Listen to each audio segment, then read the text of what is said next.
วู้ฮึบฮึบพ่อเจ้าไปอยู่บ่โดยเห็นภายนอกแบกซอยบาทฮึบให้ไอ้เพิงแบกซอยบ่โอ้ยเพิ่งบ่ไว้ดอกพี่น้องเลยเนาะนี่พ่อพันเด้อโดยพ่อพันนี่แหละเจ้าว่าน้องแต่งจริงว่าพ่อพันอายุจักปีประมาณ60 ปีประมาณ60เนาะโดยอินเดนเก่าแม่นสิไปเรียนอยู่บันดงนั่นก็คือจากนี่ไปหาบันดงนี่ ประมาณเกือบ10 กิโลโดยก็คือมันไกลเนาะสำหรับปั่นรถถีบหรือว่าย่างพี่น้องเลยเนาะแต่ว่าทางมื้อนี้เนาะตอนนี้ทางพ่อคนก็เลยอยากให้ทางบุญนี่ซื้อรถถีบให้น้องเพิ่นก่อนเนาะให้ปั่นในระยะปีนี้ก่อนเนาะยังอีกจักเดือนนี่เดือนอย่างเดือน2เนาะเดือน3เดือน4เดือน5เดือน6เดือน7เดือน8เดือน9เดือน6ก็สิไปเซ็งอยู่บันดงเดือน6แม่ไปเซ็งอยู่บันดงโดยวันเดือน5วันที่28ก็สิเซ็งอยู่โรงเรียนก็คือเริ่มต้นเดือน9นะแม่เพิ่นว่าเพิ่นคอมเมนต์เข้ามานะน้องเบิ่งคลิปเบิ่งอ่านคอมเมนต์อยู่บ่ไม่เคยเบิ่งก็คือพอมีพี่น้องเพิ่นคอมเมนต์ว่าคือบ่ซื้อรถจักรให้น้องเพิ่นพี่น้องเนาะคือรถจักรนี่คือพี่น้องฮู้เนาะ3คนคันเดียวเนาะแต่ว่าผลที่ตามมาในอนาคตเนาะรถคันนั้นเป็นของไผอันนี้ก็ยังมันสิมีผลตามมามันสิยากพี่น้องเนาะแต่ว่าซื้อมันต้องซื้อคนละคันรถพี่น้องเนาะแต่ว่างบนี่แหละพี่น้องเนาะประมาณมาได้ใส่พี่น้องเนาะรถคันหนึ่งนี่ก็10 ล้านเนาะรถคันหนึ่ง15 ล้านเนาะ3 คันก็45 ล้านเนาะคือมันก็หนักพอสมควรพี่น้อง45 ล้านนี่เฮ็ดเพื่อนเกือบได้หลังหนึ่งเนาะโอ้ไป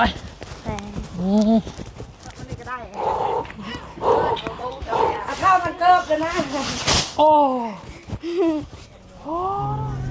พอเพิ่นกับความฝันเราอยากได้เพื่อนแต่ว่าเราเฒ่าแล้วมีปัญญามีต่างหากซื้อข้าวเราซื้อขายไก่แล้วซื้อข้าวกินคือความฝันของพ่อพันตะกี้ก็อยากได้เพื่อนอยากได้เพื่อนหลังใหญ่เนาะให้ลูกเมียอยู่พี่น้องเอ้ยแต่พ่อว่าด้วยเศรษฐกิจเนาะหรือว่า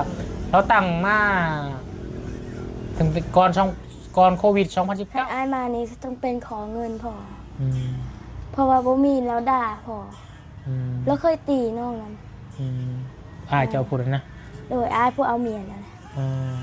เราดึงเอาเมียอยู่บันดงไหนไปลูกบันดงนะตีน้องตีแบบตีคนนั้นยังคล้ายๆกับผู้กระตอนนั้นน้อยนะยัง8 ปีเราดึงผมขอบคุณขอบบุญผู้ใหญ่ใจดีที่ซื้อข้าวให้ลูกหลานขอให้สุขภาพแข็งแรงความเจ็บอย่าได้ความป่วยอย่ามีขอให้หาเงิน1,000 เท่า100 เท่า10,000 เท่าสาธุให้สุขภาพแข็งแรงเป็นเขียนมาได้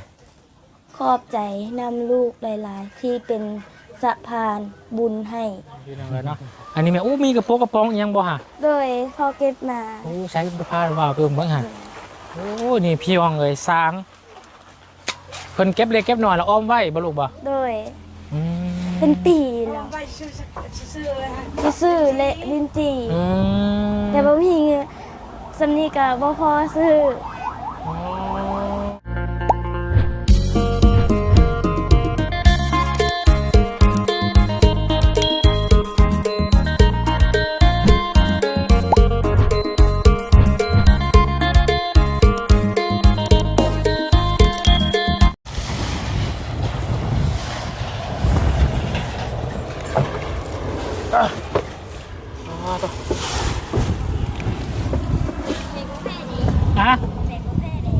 แมวแพ้ป่ะนี่ไม่อันนี้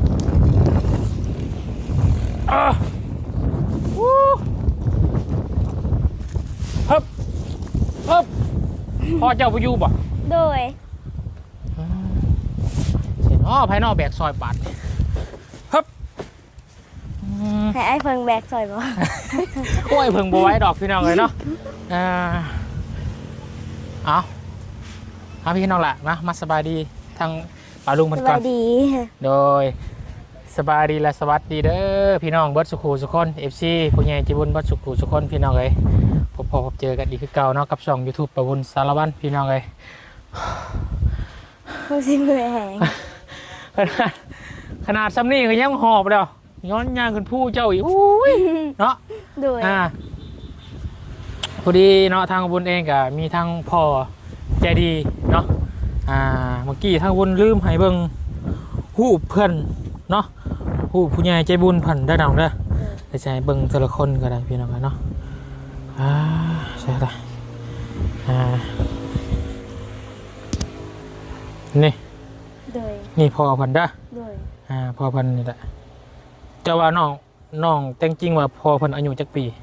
ประมาณ60 ปี ประมาณ60เนาะ โดย น้องแต่งจริงว่าประมาณ60ปีพี่น้องเอ้ยเนาะผู้ใหญ่ใจบุญเพิ่นเป็นเจ้าของเงินเข่า3กระสอบนี่ โดย แล้วก็รถถีบ3คัน โดย เนาะแมนชื่อของเพิ่นแม่นอ่านเป็นบ่ เพชรจันนราชพรแก้ว แมนเพชรจันทราชพรแก้วพี่น้องนะเพิ่นอยู่ฟูเฮาบ่สามารถไปหาเพิ่นได้เนาะแต่ว่าเพิ่นสามารถมาหาเฮาได้ โดย เนาะเพราะเพิ่นอยู่ไกลแฮงเลย โดย เพิ่นฮู้ว่าเพิ่นอยู่ไส บ่ฮู้เพิ่นเลย อยู่สหรัฐอเมริกา โดย แต่ว่าขี่รถได้ไปบ่ฮอดได้ โดยบ่ฮอด ต้องขี่ยนต์บินทางเมืองฟ้าผมทางไปได้เนาะ โดย เพราะว่ามันก็อยากมีโอกาสอยากมาเยี่ยมมายามซุ่มน้องอยู่ซุ่มลูกๆอยู่ประสัทเนาะ โดย แต่ว่าเพิ่นก็เอาความสวยเรือมาต่างหน้าก่อนเนาะความใจบุญของเพิ่นมาต่างหน้าคือนี่แหละเขาเนาะคือว่า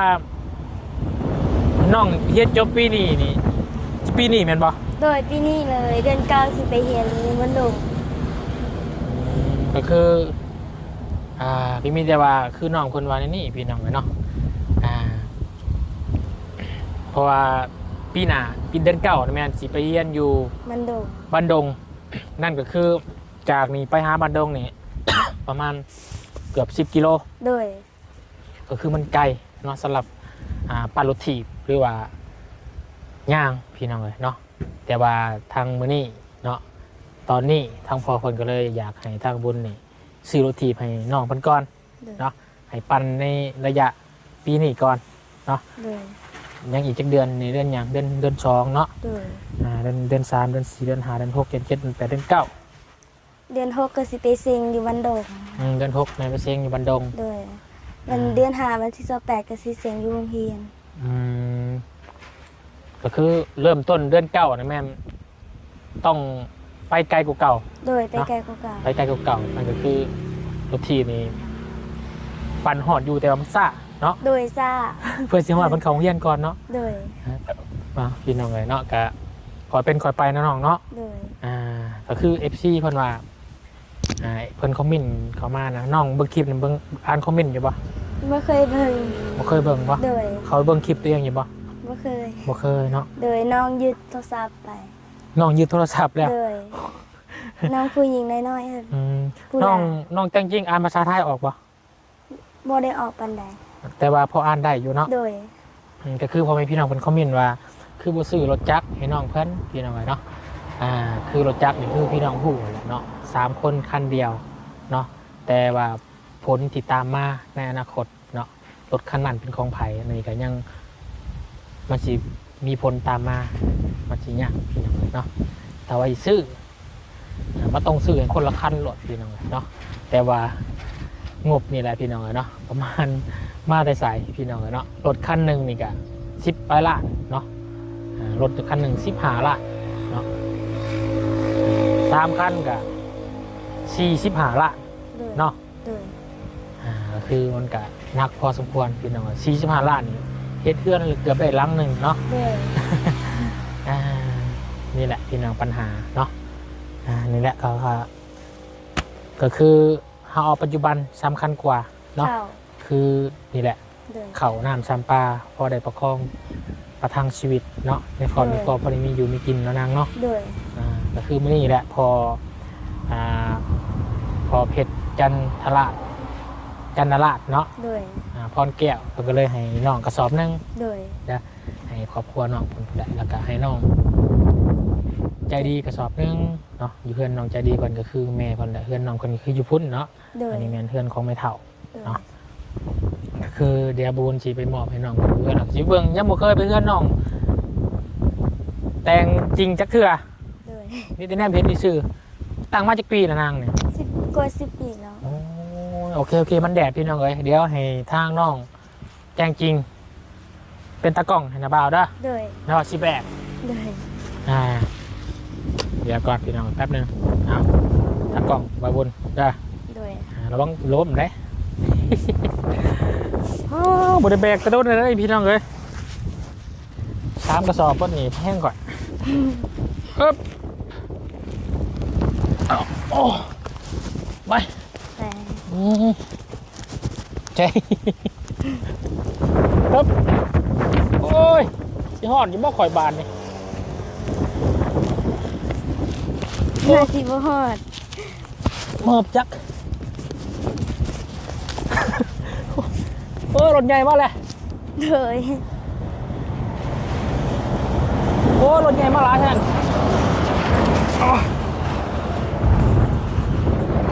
เฮ้ย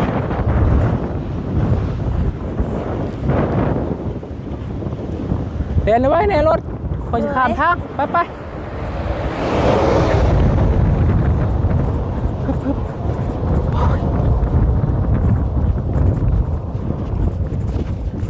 เฮ้ยทางไหนมีบ่ทางจริงเลย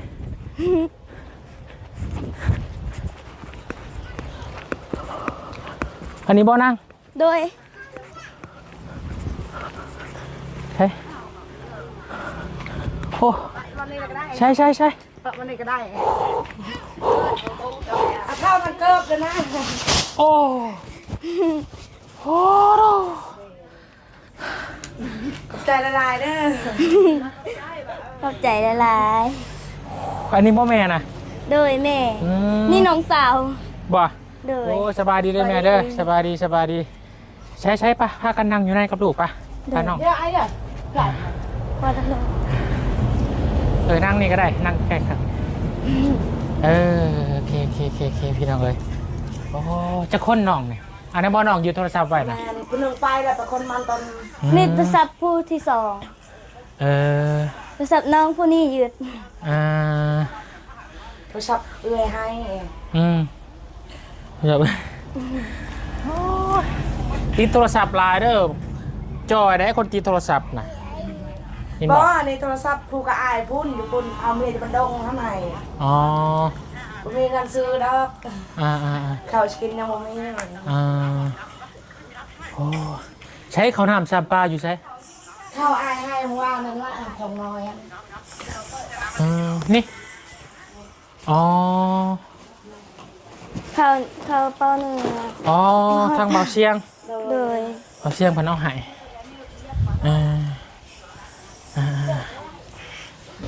คือยังไงเนาะโอ้ยนี่แหละเฮือนซานกับน้องเนาะ โอ้ย แกะตัวนี้นั่งน้ำไหนพี่น้องเลยโอ้ช่างมาจากปีเหรอเอ่ยเนี่ยเพื่อนเนี่ย กว่าละ20 ปีนะดูนำกัน อยู่นั่นก็พัวนี่มันสามเพื่อนลังอยู่เลยเพื่อนเจ้าอยู่ที่สุดเลย หาได้เฮือนแม่นะ ก็คือจะเป็นเอื่อยของแม่น้องใจดี โดยเอาเป็นน้อง น้องอีกบอก โดย เป็นน้องของแม่ใจดีพันพี่น้องเลยนี่ก็คือเพิ่นมีแต่ลูกสาวเนาะ โดย แปลว่า คือว่าคนดังนี่เพิ่นเอาผัวน่ะไปอยู่เพิ่นเอาผัวไปอยู่เพิ่นผัว เขามาจากเมื่ออยู่แสดงเฮือนผัว ยาแบบว่าลูกเราชุบเค็มมามันเขาย่าน ลูกผัว อ๋อที่ว่าเพิ่นเราบุญฟังว่านี่ที่ว่าเมียเพิ่นถูกรถชนตายนะบ่ โดย อ๋อ ทั้งเมียทั้งลูก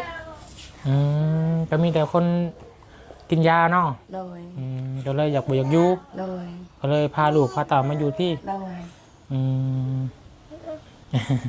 ให้เล่นโทรศัพท์อะไรบ่ฮะเฮ้ยให้เป็นพนังเล่นผลก่อนก็ได้ลูกหล่ะ อัพดิบะ ไปนั่งเล่นอยู่ผลเด้อเด็กเอ้ยเปิดหายไปไปนั่งเล่นอยู่บนนอนผลเด้อ ดี๋ยวไปลงไป ปัด ตีโทรศัพท์แห้งอ่ะแต่ว่าห้ามได้กะห้ามให้เบิ่งเพิ่นเป็นเวลาเด้อ โดย ถ้าบอกให้เบิ่งเพิ่นตลอด บ่บัดอายเพิ่นมาอายเพิ่นเอาคืน ดี อั ละ นนี้ละอายไปแล้วรักเบิ่ง นี่คือลูกของเจ้าอีกบ่ โดย เราไปใช้ ไปลูกจ้างคนมันต้นไม่เท่า เอาไม่เท่า จักสลายเพิ่นสิให้นะ ไม่เท่านี้บ่ โด โด ย ย คือทำไงขอบคุณนั่งเก็บๆก่อนเด้อโอ้ย เรียนไม่ได้ปัด บ่เป็นยังนั่งได้นะพี่น้อง อันนี้พอได้กินข้าวอายช่วยเหลือนะ เมื่อวานนี่ทางเบาเตียงมันหมอไปเพื่อนไม่เท่าเนาะ โดย แต่ว่าเพื่อนน้องแตงจีนนี่ก็ยังบ่ได้แล้วก็เพื่อนน้องใจดีก็ยังบ่ได้พี่น้องเนาะก็คือพี่น้องเพิ่นสิเข้าใจว่า คือเหมาะเพื่อนเดียวแล้วพี่น้องเนาะแต่ว่าเพิ่นน่ะแยกครอบครัวออกมาแล้วพี่น้องก็คือให้เพิ่นไปขอกินเนี่ยขอได้อยู่แต่มันก็มีความเกรงใจ เกรงใจนิดนึง เกรงใจเพิ่นเนาะ ส่วนลายบ่มีกับประกาศคอเพื่อนไปเพื่อนมา เพราะว่าเขาแยกครอบครัวมาเด้เนาะ เพื่อนเด็กกัน10 ปีแล้วต่าง นี่เนาะ โดยบ่มีเงินอยู่ พอเพิ่นกับความฝันเราอยากได้เพื่อน แต่ว่าเราเฒ่าแล้ว เราเท่าแล้วมีปัญญามีทหารชื่อเขาโล ซื้อขายไก่แล้วซื้อข้าวกิน คือความฝันของพ่อเพันตะกี้ก็ อยากได้เพื่อน อยากได้เฮือนหลังใหญ่เนาะ โดย ให้ลูกเมียอยู่คือต้องแต่พ่อว่าด้วยก็เศรษฐกิจเนาะหรือว่าเราตั้งมาถึงก่อนโควิด 2019เราอะนะพอมันเป็นโควิดมาแล้วก็เฮ็ดให้การทำมาหากินหาเงินบ่ได้เนาะก็เลยแบบเฮ็ดให้ยาวมาแบบนี้พี่น้องเนาะการเวลาก็เลยผ่านมายาวมานาน ก็เลยพูดแล้วถ้าน้องใจดีหาเงินก็ได้บัดนี้เนาะ น้องใจดีโตแมนขอโทษน้อง น้องแตง น้องแตงจริงหาเงินมาสร้างซาพัฒนาต่อไงมากอยากเป็นหยัง อยากเป็นแม่ค้าขายออนไลน์เครื่องออนไลน์ โอ้ดีมีความคิดที่ดีเพราะว่าน้องเพิ่นกล้าแสดงออกเนาะเว้า FC เพิ่นคอมเมนต์มาหลายอยู่เนาะทั้งป้าลุงผู้ใหญ่ที่บุญเพิ่นว่าโอ้น้องแตงจริงเพิ่นกล้าเว้ากล้าแสดงออกเนาะมีความเป็นฉลาดเว้าพี่น้องเนาะก็คือนี่แหละน้องเลือกอยากจะเป็นแม่ค้าขายออนไลน์เนาะก็คือน้องเห็นผลความสำเร็จของแม่ค้าเพิ่นอยู่บ่ได้เบิ่งอยู่บ่ ได้เบิ่ง เพิ่นเริ่มต้นเพิ่นก็บ่ได้มีหยัง โดย เนาะเพื่อนก็น้อยๆแต่ว่าด้วยความประหยัดแล้วก็มีความอดทนเนาะ โดย ขายทะเลขหน่อยขายมะกล้วยขายยังไปขายทุกจริงทุกอย่างนะทุกสากกระเบือจะเลื่อนโลกเพิ่นขายนะเพิ่นก็เลยมีความสำเร็จในการตั้งใจ โด เนาะ ย หรือน่าก็ยังให้น้องแต่งจริงนี่แหละเนาะ โดย ตั้งใจอันดับหนึ่งแม่นประหยัด โด ประหยัดสุดๆเลยแหละ โดย ถ้าว่าเรามีหาเงินมาได้แหละยังมีความประหยัดแหละซื้อหันฟุ่มเฟือยเนี่ยจะได้กับผมมีเพราะว่ารายได้เขาหน่อย เลย ๆ อันนี้แฮก็ตักคือเฮาชวนก็บ่มีดินก็บ่มีคุยดินเฮ็ดแล้วมาอยู่ ส่วนไห้บ่มีเลย บ่ โดย ชวนมันก็บ่มีคันหมู่ปลาคือมันตอนไปรับจ้างเอามื้อละแสน เขาก็คือพ่อแม่เพิ่นบ่ได้ปั้นให้บ่ล่ะ บ่บัดเราปั่นให้เอ้ยให้น้องเขาเอาพวดตะชุกรน่ะเด้เขาเอาก่อนเลย อ๋อแต่ว่ามันบ่แม่นว่าพี่น้องมีหาคนปั้นพูดหาพูดบ่แม่นบ่ มันก็มีแต่เฮือนดินนี่แหละเพิ่นให้ ให้สมเพิ่นพวกกินอยู่นี่ โดย โดย แต่ส่วนมันเนี่ยเพิ่นให้ บ่มี บ่มีเพิ่นให้ลูกคนได้จ้ะ เพิ่นให้ลูกชาย อ๋อเป็นลูกชาย ลูกชายอยู่นำลาวเด้ อ๋อเข้า แต่ ใจ ว่า แล้ ลู ว กไม่ยิ่งในแย่งเอาเลยแต่ลาวเด้แบบสมมุติว่าบ่ได้เลี้ยงอีกแล้วนะมีเงินต่างหาก เข้าใจแล้วพี่น้องก็คือสิขายคนเวียด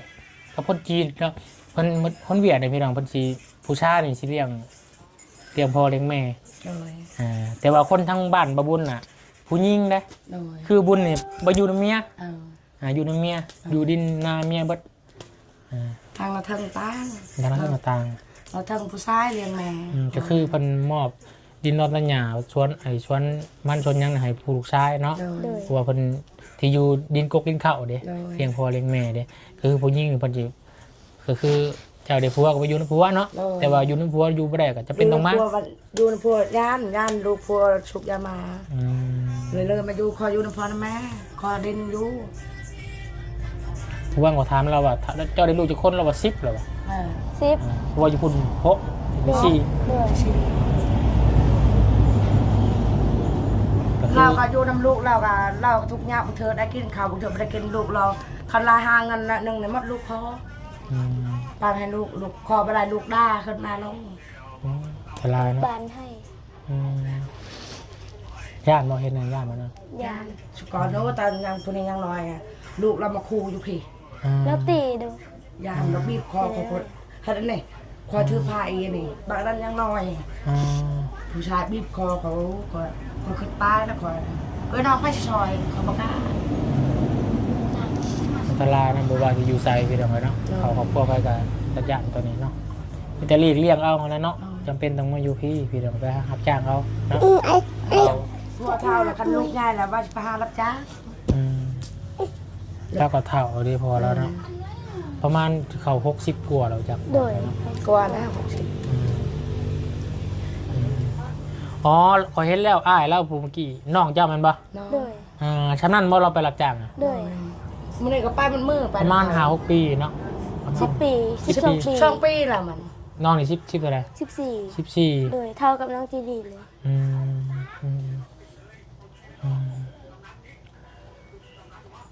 คือตอนนี้น้องคนนี้เรียนป .5 แม่นม .1 น่ะไปเรียนอยู่บ้านดงเนาะ โดย แต่ไปเรียนอยู่บ้านดงก็ต้องมีรถจักรคือจังได๋เนาะแต่ชั่วโมงนี้ก็ไปนำในเช้าเนาะ น้าสาวเขาเวียกกะย่างเอา พ่อไปได้เมื่อสวรรค์กับ พ่อไปส่ง พ่อเมื่อสวรรค์หลังคอยงานเอาช่องไอ้น้องเขา พอมันเมื่อยังสวรรค์ ไปซื้อข้าวไก่นะ ไปซื้อขาไก่ ซื้อไก่ ชื่อไก่ชื่อตอนข้าวราคาโตกำไร10,000นั่งจะได้ซื้อข้าว ไปหาเลาะซื้อไก่ โดย เรามาขายต่อ โดย เข้าใจแล้วพี่น้องไง ฉันมาซื้อน้อยๆตัวน้อยๆชั้นหนึ่งขายได้ชั้นเช้ากำไร10,000นั่ง บทิกเลยลูกบทิกเลยลูกไปทิกเลยจักปีแหละพวกนี้ 3 ปี 3 ปีแล้ว เกือบ4 ปีแล้วเนี่ยผู้นั้น5 ปี 4 ปี ใช่กินน้ำพนตลอดพนเปรี้ยวพนเลี้ยงครอบครัว พอนะ โดย เอาว่าจะไปหารับจ้างกันแต่บ่มีพาเอาเด็กน้อย 4 คนแหละพ่อแล้วบาดนี้เด้อ โดย เพราะว่าเขาอาชีพมีเลี้ยงกลุ่มเพิ่นแล้วน้องจริงๆเนาะ ถัดอายมานี่ต้องเป็นขอเงินพอเพราะว่าบ่มีแล้วด่าพอแล้วเคยตีน้องนั้น เจ้าพูดนะ โดยอายผู้เอาเมียนั่นแหละเรา เรื่ ดึ อง งเอาเมียอยู่บันดงไหนไปลูกพนดงไหน ตีน้องตีแบบตี คนนั้นยังคล้ายๆแต่ผู้ก็ ตอ สู้ นนั้นน้อยๆนะยัง8 ปีเราดึงผม ดึงผมเจ้าเลย โดยเราเคยตี แต่เนี่ย เดี๋ยวนี้ มาแล้วลูกเรา เดี๋ยวนี้เราทึกๆแล้วอายผู้เอาเมียอยู่บันดุงอะไรยังบ่ได้ทึกผู้นั้นแหละตีน้องค่ะไอ้เจืองไอ้ทอนน่ะเราทึกคุกเราสุบมาแล้วเป็นคนดีแล้วมีอย่างเรามีเงินแล้วให้น้องนำมือก้อนน่ะน้องชายเป็นนิ้ว บัดเมีย เราให้ บัดบ่มี ไอ้เจืองให้น้อง300,000ไปปัวน้องสายอะ บัดพอบ่มีละพันคอคืน เพิ่นบ่มีก็คือขอคืน นั่นแหละพึ่งพาอาศัยกันแล้วเนาะ ด้วย ไม่สิมาเถียงเอาแต่เงินอย่างเดียวก็บ่ได้แล้วพี่น้องคือ พอ ว่าแล้ว เราอยากเว้ากับย่านเขาใหญ่มันนะ บ่ให้ก็ด่าจำเป็นให้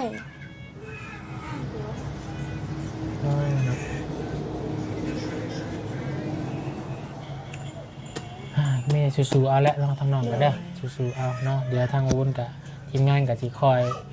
เบิ่งเขาแย่งเอาเต็มสิเบิ่งได้ซุน้องก็ได้เนาะความฝันคือน้องนี่อยากให้เป็นจริงก็คือน้องก็ตั้งใจเอาเด้อนางเด้อคืออ้ายบอกไว้แหละให้ยึดมั่นในความดีเนาะบอกที่หลักมักเล่มถือหมู่ถือพวกไปเนาะที่เฮาเฮ็ดสิ่งที่ตัวเองมักก็คืออยากเป็นแม่ค้าออนไลน์ก็ให้น้อง ตอนนี้14 ปีเริ่มม.1 ม.2 เริ่มแล้วเริ่มสิเป็นสาวเริ่มเฮียนเอาเนาะขาขายยังกะเก็บเงินเก็บคำเอาเนาะโอมเล็กโอมหน่อยไปเนาะคอยขายไปทีละเทื่อเลยเดี๋ยวมันก็ดีเองมันแหละเนาะคือไม่ข่าวล่าชนลายเพิ่นกับบริมีมาก่อนก็คือความฝันเพิ่นกับตั้งใจประหยัดเพิ่นบอกสำคัญคือประหยัดเนาะประหยัดที่สุดได้กำไรไม้หน่อยก็ไปซื้อมาขายต่อส่งค้าทุกอย่างพี่น้องเลยเนาะแล้วพอนั้นละไปซื้อไก่ขายต่อได้10,000กับพ่อนำพอเนาะพอมาค้าขายเนาะนี่แหละพี่เราให้เขากระสอบหนึ่งเนาะเขาบุญกับเป็นสะพานบุญให้กับผู้ใหญ่ใจบุญเพิ่นเด้อบุญสิกลับบ้านแล้วมีผู้ใหญ่เพิ่นอยากซื้อรถทีมให้เนาะคนละคันกับน้องใจดีน้องเลี้ยงแล้วก็น้องแต่งจริงพี่น้องเลยเนาะนี่ผู้ใหญ่เพิ่นอยู่ต่างประเทศเพิ่นเด้อเพิ่นก็จากซอยเพิ่นก็บำนาญแล้วพี่น้องเนาะเพิ่นก็60กว่าแล้วชื่อเพิ่นกับพอเพชรจันนาราชพรแก้วเนาะอยากให้ทางครอบครัวผู้เป็นแม่แล้วก็น้องแต่งจริงขอบใจเพิ่นเด้อเพิ่นนั่งเบิ่งเจ้าอยู่เด้อชื่อเพิ่นว่าพอเพชรจันนาราชเนาะพรแก้วนี่พอปุ๊บเพิ่นก็ส่งคลิปมาเบิ่งไงเนี่ยเบิ่งเนี่ยเพิ่นส่งคลิปเบิ่งเด้อสัญญาณบ่ดีเนี่ยเพิ่นนั่งเบิ่งคลิปอยู่กำลังเบิ่งคลิปอยู่ คลิปที่อยู่ส่วนมันเนี่ยนี่พอคนกำลังนั่งเบิ่งพี่น้องแล้วต่อนะด้วยกำลังเซตมาหาอยู่พี่น้องเลยเนาะเป็นว่าน้องแต่จริงโอ้ยฉลาดเว้าแท้เนาะเพิ่นว่าแต่ยังน้อยเพิ่นเฮ็ดอยู่แสดงเพิ่นไปส่งอยู่แสดงบัดนี้บ่มีเงินบ่มีคำไปใช้ละมันรถล่ะกลับมาเฮ็ดสมุดบัญชีนี่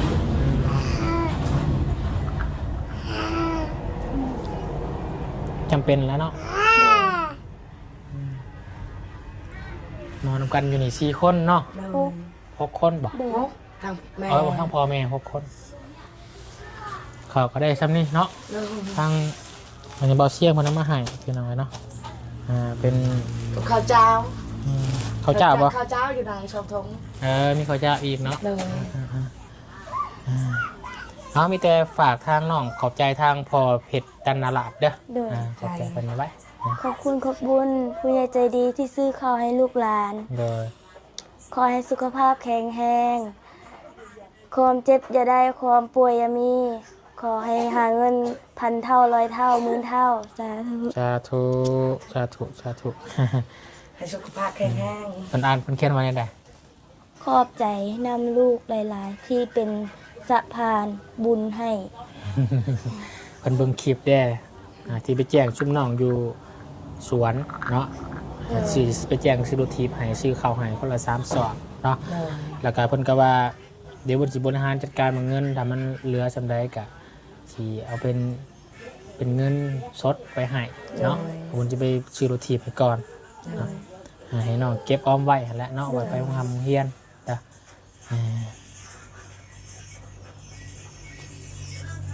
โดยพอตอนนี้ลูกกำลังมอบข้าวให้กับน้องแจงจริงอยู่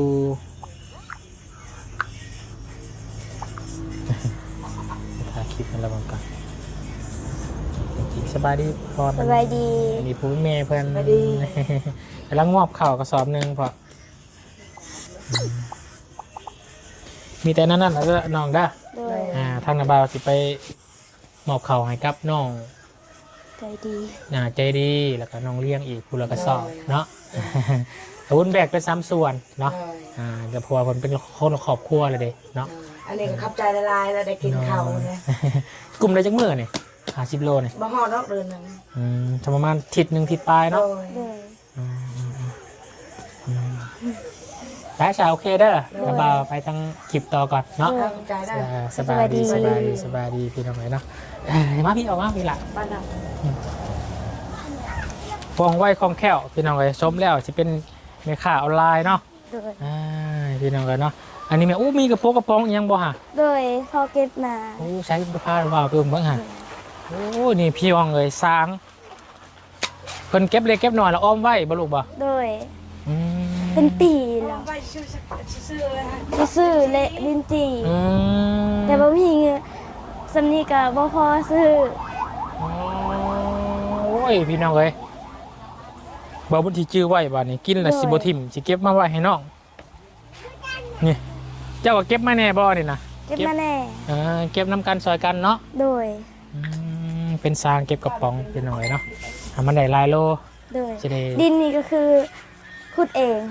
ดินทมเฮือนขุ หมอ เง ดินเอาเขาเพื่อนขุดเอง โดย โอ้กำลังใหญ่เลยพี่น้องก็แล้วยากเลยเนาะ โดย ก็คือตอนคนยังมีเหงื่อแห้งเนาะพอคนก็จะคิดจะได้ลังใหญ่โดยเศรษฐกิจแล้วก็การอยู่การกินมันบ่เพียงพอพี่น้องเห็นมันยาวนานเลยเนาะไปสายดองหลาเนาะอยู่ดีไม่แห้งสบายดีพี่น้องเลยเนาะไปพี่น้องเนาะบุญไก่จะได้ขออนุญาตจบคลิปลาพี่น้องเพียงสำนี้ก่อนพบกันในคลิปหน้าก็แล้วกันพี่น้องคลิปนี้ขอขอบคุณคุณผมกับใจทางพอ